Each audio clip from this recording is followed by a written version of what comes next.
રામ રામ સીતારામ જય વસરાજ કેમ છો બધા આયો બધા મજામાં જઈશે તો આજે વિમાન ગતિમાં અમારા ગુજુભાઈ ગોટીકલા રામ રામજી માતાજી લથરાજ બધા અને આજે પ્લેન મોટો છે અમારો એટલે વિમાન ગતિ કરી અને જોબર અને સારો મેળવ્યો હીરો ખરેખર ગીજુભાઈ એવા મસ્ત માણસ છે કે અમારે કંઈ નક્કી નહોતું અને ફોન કર્યો અને એ તો આવવામાં અનેકન કરતા હતા પણ ખરેખર મેં કહ્યું કે આવીને ગીજુભાઈ આપણે આજે દ્વારકા જઈએ આજ ઘણા બધા ગુજરાતના નામાંકિત કલાકારો આવે એટલે તમે આ વિડીયોની અંદર આગળ જોડાતા રહેજો તમને બધું બતાવશું અને ખાસ મારો ભાણેજ ખરેખર બહુ વ્યવસ્થિત અને એકદમની મજા આવે હમણાં તો આપણે ગાડીમાં પપ્પા કા બોલાવતો જઈએ બ્લોગ લાંબો થાય વાત નથી કરવી આપણે દેખાડવાનું છે બધું ને મમ્મા હા પાકું પાકું હા હાલ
હું કિશોરભાઈને વિનંતી કરીશ કે સૌ પ્રથમ તો જિગ્નેશભાઈનું અહીંયાથી સન્માન કરશે અને એમની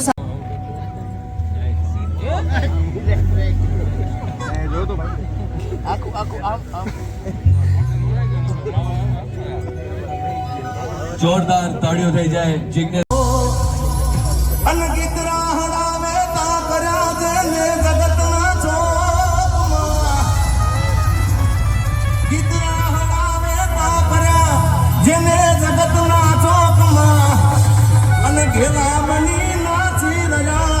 મણિરાજ જોને તેજમાં એ વેરણ વિધાતા આવી ફરી મારા હાવજને લઈ લીધો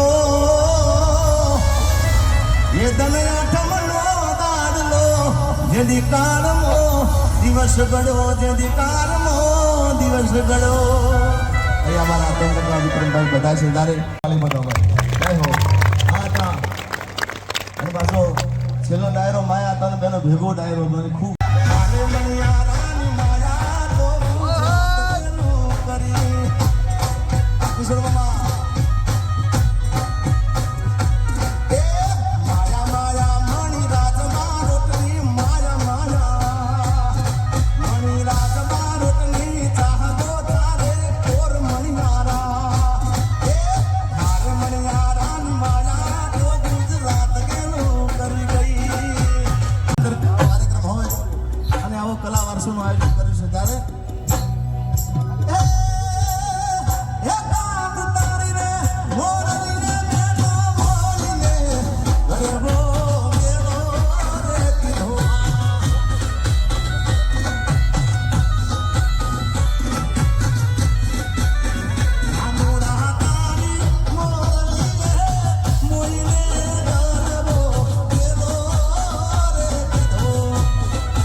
ચાંદ એટલે એ મારા કાનુડાના બાગમાં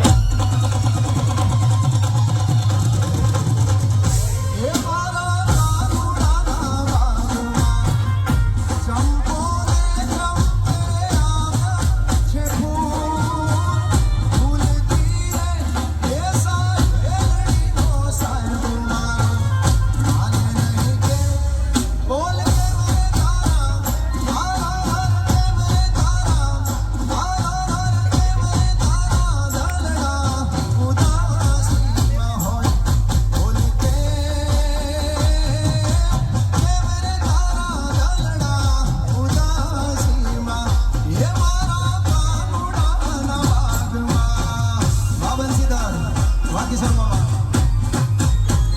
જય હો આ બદલો આ કલાકારોને આ તાલીઓ એ આશીર્વાદ રૂપ હોય છે આપ સૌની કલા વારસો 2025 અંતર્ગત બેન કાજલબેનનું અહીંયાથી સન્માન થઈ રહ્યું છે.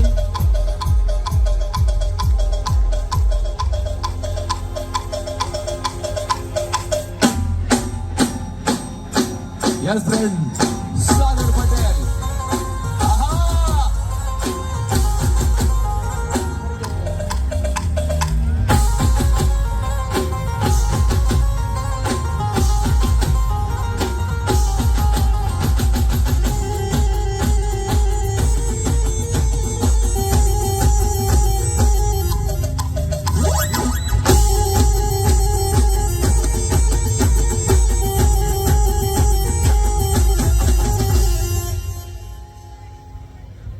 વિનંતી કરીશ રાજદીપભાઈ मेरे गिरधर ओ कान्हा गोपाला नंदलाला मेरे मोहन मेरे कान्हा तू आना ना तरसाना.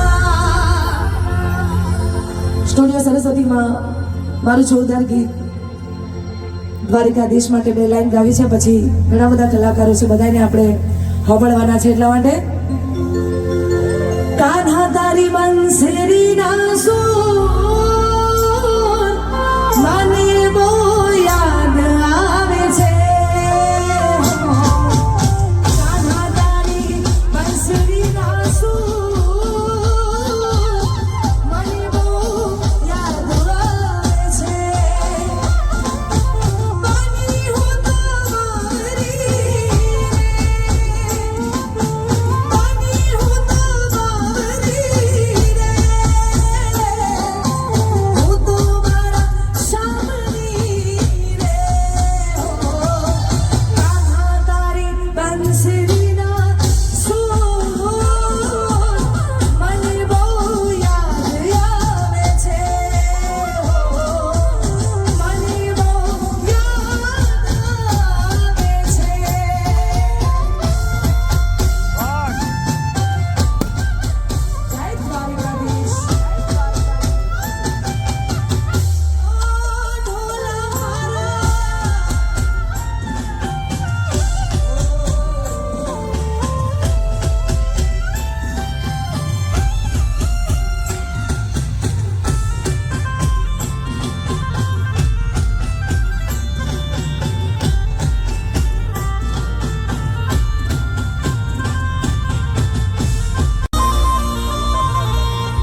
નમસ્કાર, જય માતાજી, જય દ્વારકાધીશ. આજે આપણે સોયા દ્વારકાની નગરીમાં દ્વારકાધીશના સાનિધ્યમાં સૌ ભેગા થયા છે. એટલે વધારે સમય નથી લેવો. મેં તો જો કે ભાઈઓને ના પણ પાડી કે અહીંયા ઘરનો પ્રોગ્રામ છે, આપણે ના ગઈએ તો પણ ચાલે, પણ ભાઈઓનો બધાનો આગ્રહ છે કે 2-4 લાઈન પણ ગાઓ, એટલે વધારે સમય નથી લેવો. અને ભાઈઓ ખૂબ સરસ આયોજન કરે છે દર વર્ષે. હું તો દરેકને કહું છું, અમારા વિષ્ણુભાઈને, વાસુભાઈને, રત્નાભાઈને, કે દર વર્ષે એક કાર્યક્રમ આવો કરવો જોઈએ કે બધા કલાકારો એકબીજાને મળે, આનંદ થાય, આવી રીતે બધા ભેગા થાય. આમ તો બધા સૌના કામમાં હોય, વ્યસ્ત હોય, એટલે મળી ના શકે, પણ આજે આવો આનંદનો માહોલ છે.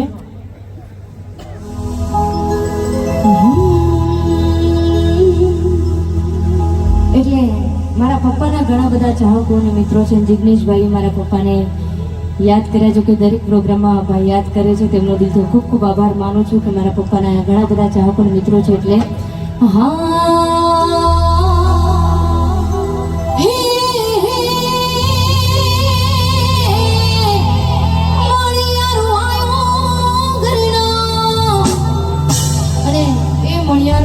કોઈ નહીં પણ આપણો દ્વારકાધીશ કાળિયો ઠાકર કૃષ્ણ કાનોડો, એ જ મણિયારો કે જેણે મણિયારાનો વેશ ધારણ કર્યો હતો. ત્યારે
આજે સરસ મજાનું અહીંયા આયોજન કર્યું છે. અને અમારા વિષ્ણુભાઈ દેસાઈ, અમારા રત્નાભાઈ દેસાઈ અને અમારા આતમ કાકા, ઘણા બધા આજે અમારા સમાજના પણ અહીંયા છે.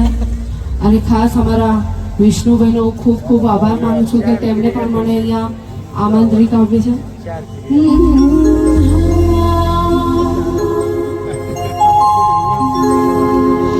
માટે સાઈબો રે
અને એમાંય આજની જે 8 તારીખ